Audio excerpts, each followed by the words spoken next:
Friends, we've been asking questions all year, and this is my friend, Kirbyjohn Caldwell. Maybe that's presumptuous for me to say friend, but we're at least friendly. Yeah. And I want you to hear some of his story based on some questions that I can just set him up. The first one is, about a year ago, a little over that, in August, early September, I met you at the Nook before the 9:45 service here at MDPC. Why or how did you end up attending worship at MDPC? Exactly. Well, first of all, good morning. Good morning. It is great to be back home. Wow, thank you. And I will consider this as my home away from home. And I want to commend you guys for being here at 6:30 in the morning during the week without even being prompted by a breakfast. That is very, very impressive, seriously. And I think one of the reasons why MDPC is such a great church is because it has great men involved in it. Women can keep a church, and I say this respectfully, women can keep a church from dying, but in order for a church to grow, we need men. So if you don't mind, give yourselves a round of applause. I like that. You deserve that. Write that down for one of the statements for men's life going forward. Yeah, just don't quote me, quote him. How'd you end up here? Yeah, so in the spring of 2020, I pled guilty to conspiracy to commit wire fraud, one count.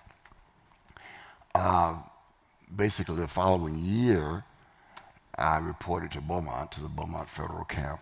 Spent 1,171 days there. But whose county? Whose county, exactly. And subsequently about 279 days on home confinement. So when I was released from Beaumont, I could go to virtually any church. I could attend any church except my own. Could not work there. Still don't really allow me to do that. But I couldn't even attend service there. Could not set foot on campus. So I figured, okay, the best way for me to resolve this worship issue is to find a church I could walk to. It keeps it simple, don't have to report a lot of stuff. And I'd heard, and I like to say the late, great Bob McNair speak very highly of this church. So I said, you know what, I've been driving by MDPC for about 7-8 years. Let me just walk over there and see how that works out. Well, I walked out of my house over here, and I'm going to pause before I say this to make sure I'm not lying to you, or it's not an exaggeration. But most weeks, attending church here was the absolute highlight of my week. Wow. And that's for several reasons. A, good sermon all the time. Thank you for that. Good singing, but perhaps maybe more importantly, but surely just as importantly, great fellowship. Harry and others, thank you so much. When you're going through some of the stuff I was going through, just to have a pat on the back, a handshake, or a smile was tremendous emotional nourishment for me. Wow. And then to know that you guys have this one-to-one financial thing going, you invest in the, and I promise my next answer will be shorter. But some churches are real great in missions internationally, as if there are no needs domestically. Yeah. But you guys get the balance, and I can't tell you what a joy that is to me. That's not important, but what a blessing it is to the community. So, hats off. Thanks, Kirbyjohn. This is not about us tooting our horn, but we want to hear more about your story. You were at the Heights. That's that's location, what they say. Not the location, the Heights, but you had power, if there's power in church world. You had influence. You had position. You did a master's at UPenn. You were at the inaugurations of both President Bush's. You did the benediction invocation for Bush Jr., and you were the spiritual advisor of President Obama. What was it like, and how did God bless you to get to some of these places of difference making. Talk a little bit about that. What was the blessing and the positive of that? And then we'll talk about the other side. Yeah. You know, I've thought about that question. And the simplest answer I can offer you is I didn't do it. And then once I got to the quote unquote heights, as you describe it, I did not realize I was there. It was just a moment. I know we're taping this, so I'll be careful. Just to give you an indication of this, I think I spent the night at the White House during the Bush administration probably 16 times. And while I appreciated the moment each time it happened, I never realized the impact of it. You know what I mean? So God was doing it. I was comfortable with him doing it. I realized that he was doing it. And at least in moments like those, I never thought, too highly of Okay. myself. Someone has to pray with the president. Somebody has to advise. Somebody has to listen to and try to be good. I don't know if he listened to me, but Yeah. Are there any he's dangers? Good guy. Are there any temptations when you build a church from 20 members to nearly 15,000 members? Yes, of course.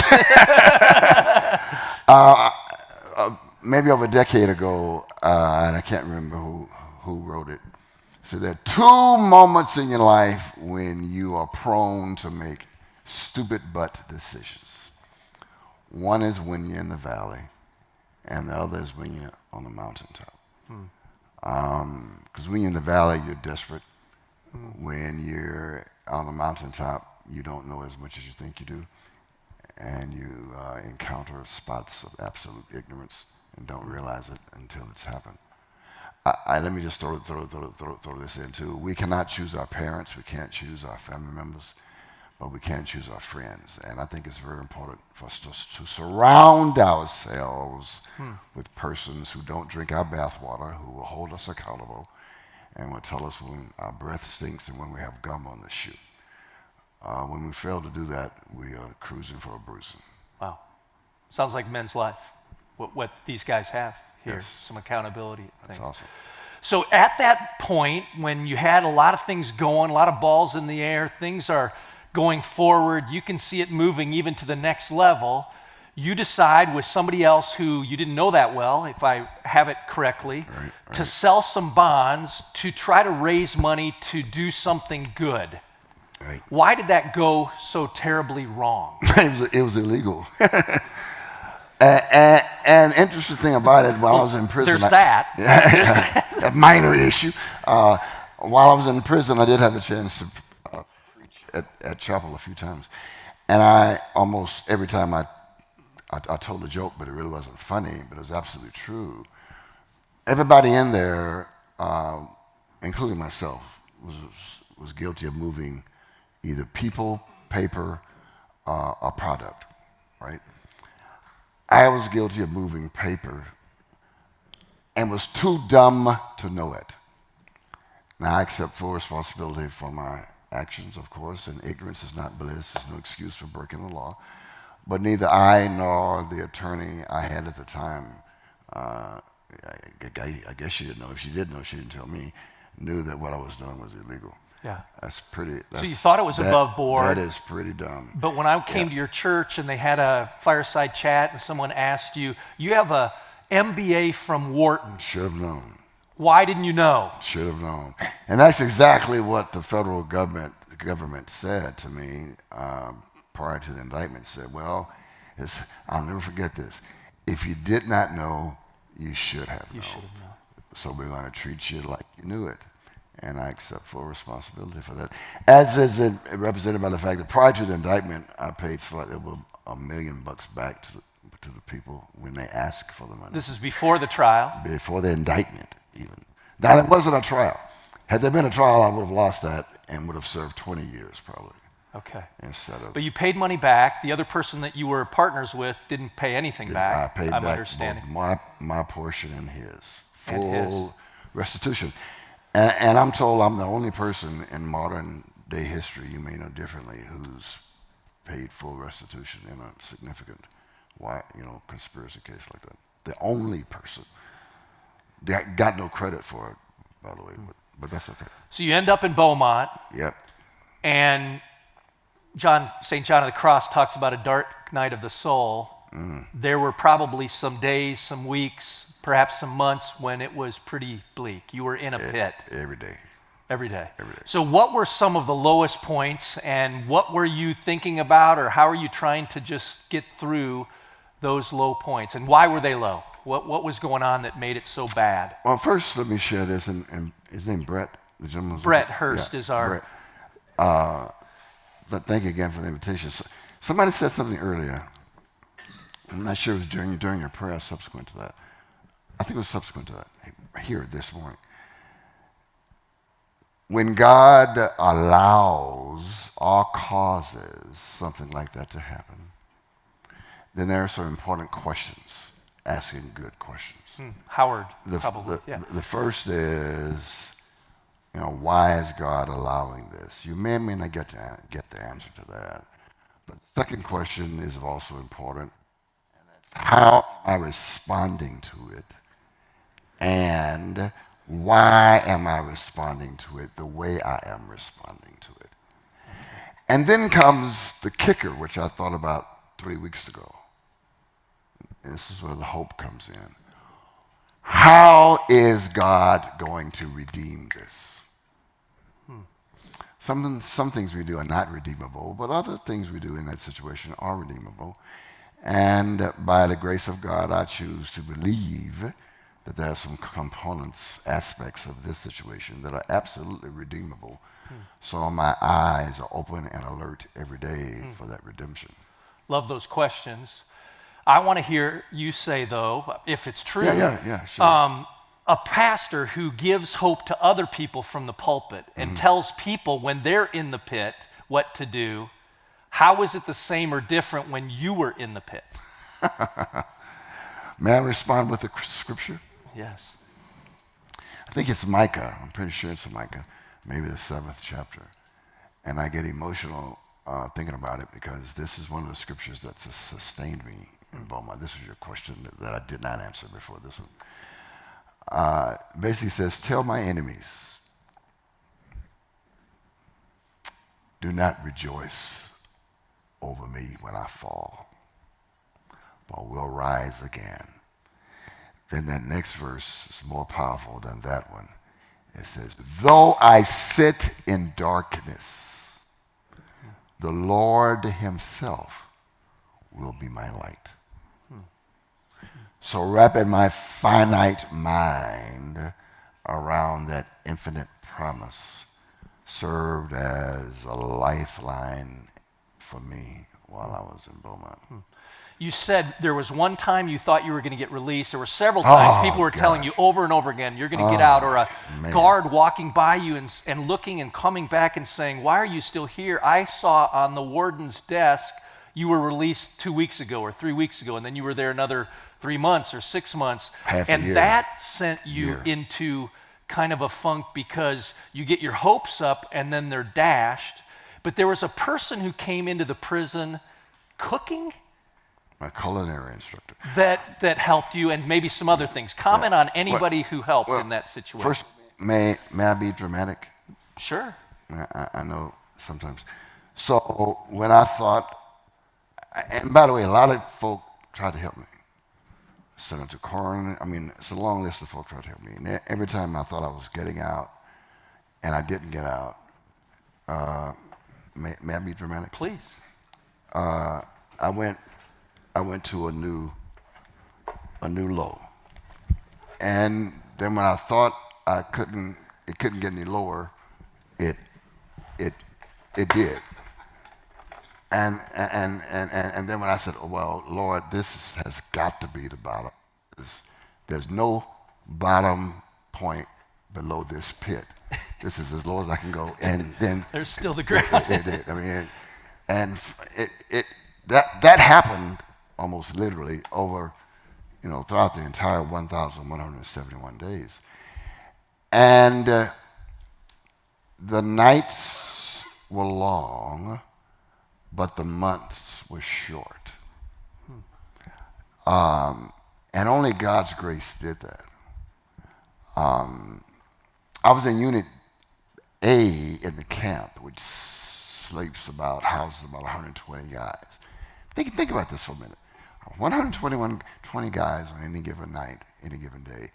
Folk you don't know, folk you had never seen before.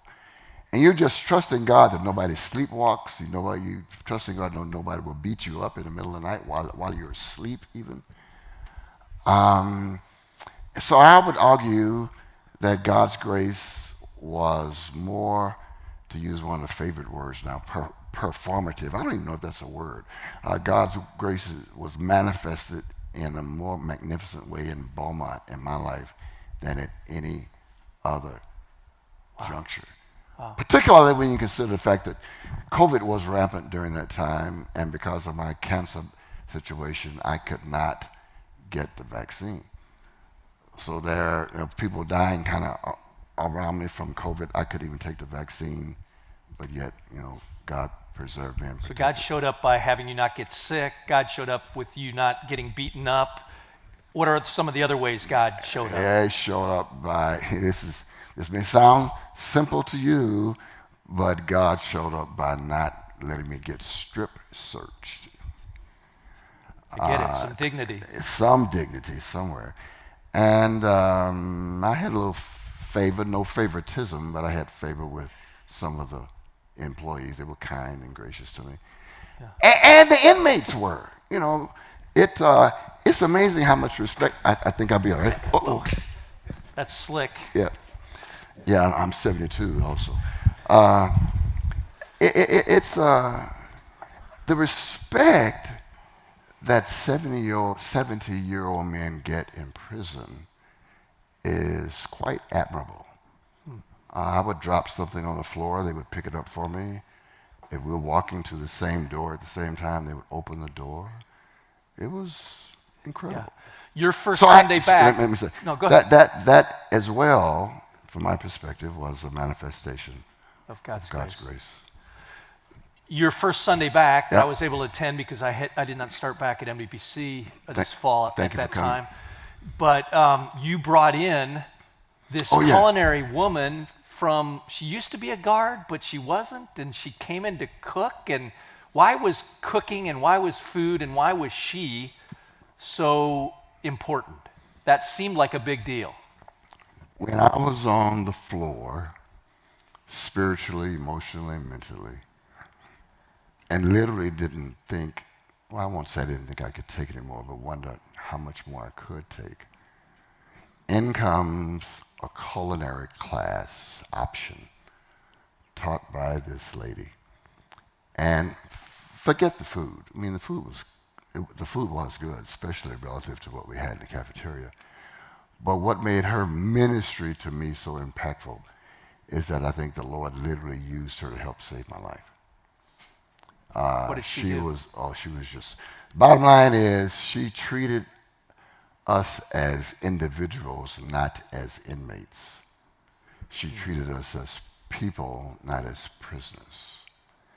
And a small differentiation like that in a context of that nature made a whale of a difference. And she was just a ball of sunshine.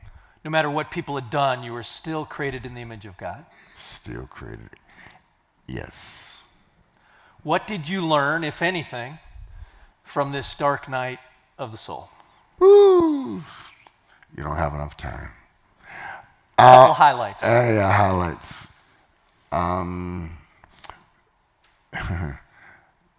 One thing I learned is who my friends are and who my friends are not. That's a lesson worth remembering.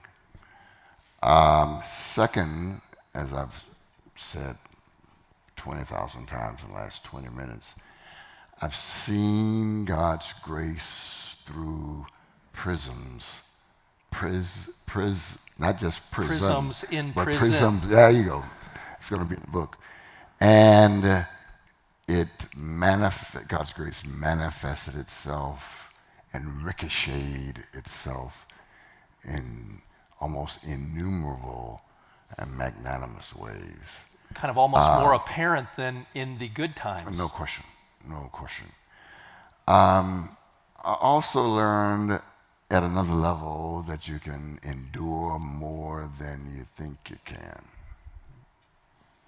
And if God is in you, with you, and working through you, there are, in a sense, no human limitations to that. Also, as you can appreciate, read the Bible more than I ever had. And the Word really became alive. I mean, alive. You said you wrote a lot of outlines for future possible sermons if you ever got the chance again. Yeah, and all those great sermons that I wrote in Beaumont, I haven't preached one yet. I think I got around to them, but I'm happy to be able to get back in the pulpit. Yeah. Any advice to some of the young guys, I'm going to say 50 or younger in this room, about their life ahead? First of all, when you hear 50 and young and believe that 50 is young, that means you've gotten older. And so the first nugget would be, as you know, life passes very, very quickly. And the older you get, the faster it goes. So make the best of every mess and the best of every day. Do not take any day for granted. That is one more thing. That is one more thing I learned. I like hanging out at Goodwill from time to time. We deliver clothes over there, the wife and I do, and then I go through and see if I see some stuff I like. And last Sunday, we went to Goodwill after church. I'm intentionally holding my voice down because you got this mic turned up, but I would say this very loudly. I cannot tell you how excited I was to be able to walk into Goodwill or any place else without having to report. Have an ankle bracelet Small little things like that. Yeah. Had brunch actually at Snooze yesterday in the Galleria area with 3 or 4 young folk, really young folk, 30s, 20s, and 40s. And you would have thought I was in Hawaii on a paid vacation. I mean, you just get to the point where you enjoy the small, quote unquote, small things immensely. Yeah. And I would encourage you to do that. Enjoy yourself, enjoy your family, of course, and friends, enjoy the Lord. This is the day the Lord has made. Let us rejoice and be glad in it. Take that literally. Someone said, you hadn't taken the mean, vengeful, I'm going to get even with everybody approach. And at that town hall or that fireside chat, you said a quote that I've remembered. I'm waiting to be able to preach it. I'll say it here. You said, don't vomit on the people that didn't cause you to get sick. Yeah. So people that didn't hurt you, a lot of people can be mad at or not be respectful and love because somebody else bruised or hurt you. Why was that quote and why was that approach so significant to you? First of all, I wish I could remember where I read it. I read it in a Rolling Stone magazine, but I cannot remember. I confess, I was in prison. But I don't remember who said it, but how true is it? Even in everyday relationships, we oftentimes take stuff out on people who have nothing to do with what we're going through. That's a big Had a hard day error. at work and take it out on our spouse, our kids, our dog, our best friend. You got to learn a process. That's and fix it. Okay. Yeah. So that would be something else I learned. Let me ask you one other question, and then we're going to have a chance for the mic to come around. And if anybody wants to ask a question unscripted to Kirbyjohn, we got maybe 3 or 4 minutes to do that at the end. But what do you think God has going forward for you? For you, and then other people, put your hand up, and Charlie or someone will give you the mic to ask whatever question you want. That's a good idea. That's a good. Well, all your questions are good, but that is one I've been asking God on a regular basis, and the answers are beginning to manifest themselves.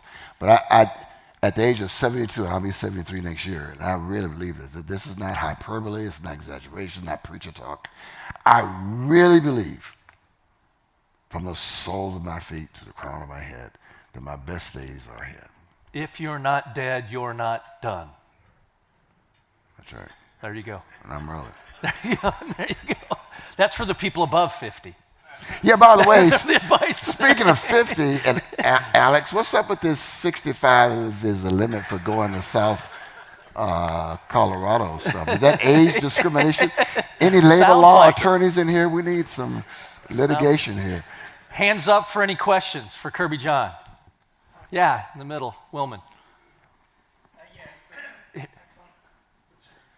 Question I have for you is, were you able to minister to the other inmates, if you will, in there? Being a pastor and everything, that's part of what you've done all your life. So, how was it in prison? Right.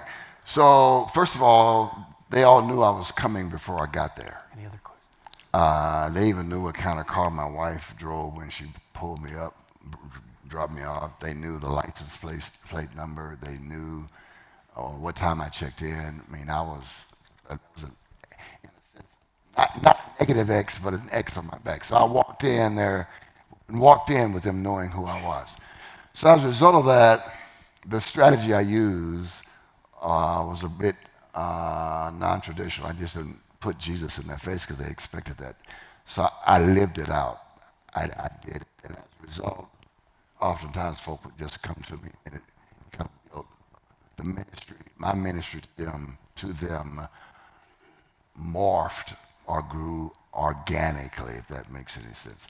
So the short answer is yes, I did. The little bit longer answer is, but I did it differently than I would have done it in Houston. It's more like love is a noun and a verb. So to me and for me in Beaumont, love was a verb to the prisoners. The mic might be failing. Use that one. I can talk. Yeah, okay. Okay, and then he's going to get another one for questions. Yeah. Or let's just ask it from up here. You can do it. Go ahead. Very few people have had the experience that you have had. From your viewpoint, Thank God. what is the potential of the relationship between religion and politics? Religion and politics. That's an easy one to close up on if it depends how we end up here. Yeah. Potential. I understand. What could be the positive? Yeah, that question deserves a 60-minute answer, as you know. But let me leave you with this. Sadducees, the Pharisees, the Zealots were all, if not politicians, politically inclined. And Jesus talked to them. He engaged them. Yeah, good. And some, like Nicodemus and others, became profound followers and did amazing things for the gospel. Not all. Some took him to the cross. Yeah. It always takes Any other one. questions? Last, Mickey, and then Thank you for coming and sharing your story. That's amazing. Your vulnerability and willingness to share. But redemption, God redeems. What have you seen God redeem so far? Well, it's in progress. But I've seen my family life did not really need to be redeemed because that stayed intact, thank God. Church family received me warmly. I'm thankful for that. We haven't had a lot of visitors or a lot of people to join church, and frankly, that irks me. That had begun to happen before I went to Beaumont. I think it's a sign of the time. We just need to do some things differently. My fear is, and Job had 4 or 5 great lines, one of which is, that which I feared the most has come upon me. So frankly, my fear is that some folk are not visiting, are not joining because of my legal background. we'll never give you a chance, or the church a chance. Yeah, I think I may be making more of that than I ought to be, but have me back in 6 months and we'll talk about it. Let me say also that, and speaking of redemption, I have these dark glasses on, not because it's early, I'm trying to be cool. I have a detached retina in my right eye, so I tend to wear these So this is a big one. I talked to our doctor 2 weeks ago. I said, how far are we from being able to reattach retinas? Yeah. He said they're doing some exploratory stuff over in Europe, but it may be 20 years. So Wow. at the age of 93, I'll get my retina You'll get reattached. One last question in the back, it sounds like. Or maybe one in the middle, too, if we've got, yeah. While you're 3 years in prison, you said that the nights were long and the months were short. But did you ever actually look at your life at that point in time and could relate to maybe Job in what he went through, as the Bible tells us he went through? And then that first Sunday that you got to go back to your church and you got to be in your church and be with your congregation that night, what was your thoughts and prayers? So on the Job piece, and we have Bible scholars in here, so correct me if I'm missing this, but God said Job was upright and had integrity, and there's nobody else like him in all the earth. Well, there's only one like Job. So I would not dare compare myself to Job. But one thing I will compare that does, in the latter part of Job, maybe it's 40th chapter, after Job realizes his arms are too short to box with God, Job basically says, oh man, I've heard about you from others, but now I know you for myself. And I think that was probably the aha moment for me. And answer your question, I mean, I now know God better than I've ever known him. The second you didn't sleep the night before, you told the congregation, yeah, right? You couldn't sleep. sleep. I was pretty excited. And then the night after, I was just very thankful that they welcomed me back in spite of the situation and in spite of the lies. So you asked me earlier, what would I tell the young 56? One of the local stations lied on me after I came back, as if I didn't have enough headwind. They lied on me. I'll tell you what, they said that I stole money from the Windsor members, older Windsor members at that, which is absolutely untrue. And again, I paid everybody back, plus $600,000, by the way, but that's aside. So the mistake I made, and please, I'm sure there may be some media specialists in here, is that I overreacted to the lie. And sometimes your overreaction can be as damaging, as harmful as the lie itself. You don't have to swing at every pitch that comes across the plate, especially the ones that are not in the strike zone, right? Well, you may want to take one or two of those. Yeah. Last one, right in the middle, and then you guys got to get to your groups. Well, thank you for your transparency, Mr. Caldwell. Thank you, sir. David had Nathan. Saul had Jonathan to warn him. Now that you've had your chance on reflection, did you think you had missed a warning, or maybe that you overlooked something that? That is a very good question. In fact, I'll take it one step farther. My co-defendant was a Sunday school teacher in his church. And you asked me, what did I learn? Here's one more. Vet. As President Reagan would say, trust and verify. I trusted the guy, and I've, quote unquote, vetted him through his Sunday school classmates, Sunday school students, and a couple of his high school classmates. That was insufficient. So I missed that. That's not a direct answer to your question, but it is. Nobody else blew the whistle. Obviously, God probably tried to tell me something, but I missed that. So there you go. Kirbyjohn, thanks for being here, and Thank come you. back anytime. I appreciate it. Thank you much. Any instructions, or go directly to your small groups? Okay, let me pray very quickly. God, so grateful for Kirbyjohn and his life that we can learn from. Sometimes we look to Scripture to do that, but we can look to contemporaries as well. May something that Kirbyjohn said stick to each person, that we might know you better, love you better, confess sin if we need to, turn around if we need to, all so that we can serve you and advance your kingdom and give you glory. In Christ's name we pray. Amen. Kirbyjohn, thank you.